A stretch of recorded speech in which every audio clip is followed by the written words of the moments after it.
கேரள மாநிலம் இடுக்கியில் காட்சி முனையிலிருந்து 70 அடி பள்ளத்தில் தவறி விழுந்த பயணியை தீயணைப்பு வீரர்கள் பத்திரமாக மீட்டனர்.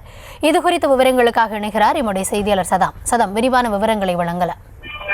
இடுக்கி மாவட்டத்தில் வியூ பாயிண்டில் உள்ள 70 அடி பள்ளத்தை தவறி விழுந்து அதிர்ஷ்டவசமாக உயிர் தப்பிய சுற்றுலா பயணியை தீயணைப்பு வீரர்கள் மற்றும் காவல்துறையினர் நீண்ட நேர போராட்டத்திற்கு பிறகு அவர்களை மீட்ட காட்சியானதுதான் தற்போது பார்த்துக் கொண்டிருக்கும். இந்த காட்சியானது தற்போது வெளியாகி உள்ளது. கேரள மாநிலத்திற்கு உட்பட்ட பல்வேறு மாவட்டங்களில் தற்போது தென்மேற்கு பருவமழை துவங்கியுள்ளது. இடுக்கி மாவட்டத்திலும் கடந்த சில தினங்களாக மழையானது பெய்து வருகிறது. இந்த நிலையில் அந்த மாவட்டத்திற்குட்பட்ட வண்ணாபுரம் பகுதியில் உள்ள ஒரு வியூ பாயிண்ட் ஒன்று உள்ளது. தினந்தோறும் ஏராளமான சுற்றுலா பயணிகள் வந்து செல்லும் இப்பகுதியில் சாம்ராஜ் என்பவர் தனது நண்பர்களுடன் பனிமூட்டத்தை பார்ப்பதற்காக மலையேறியுள்ளார். அப்போது அப்பகுதியில் பெய்த மழையால் ஈரமாகி இருந்த பாதையில் சாம் ஜார்ஜ் ஏறும்போது திடீரென 70 அடி பள்ளத்தில் தவறி விழுந்தார். இதனால் அதிர்ச்சி அடைந்த நண்பர்கள் காவல்துறைக்கு தகவல் தெரிவித்தனர்.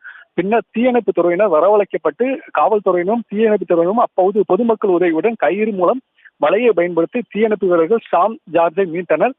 அதிர்ஷ்டவசமாக காயங்களுடன் சாம் ஜார்ஜ் உயிர் தப்பி அருகில் உள்ள மருத்துவமனையில் அனுமதிக்கப்பட்டுள்ளார். மழை காலங்களில் இதேபோல் ஆபத்தான பயணங்களை தவிர்க்குமாறும் சுற்றுலா பயணிகளுக்கும் பொதுமக்களுக்கும் ஆங்காங்கு உள்ள மாவட்ட நிர்வாகம் அறிவுறுத்தப்பட்டுள்ளது என்பது குறிப்பிடத்தக்கது.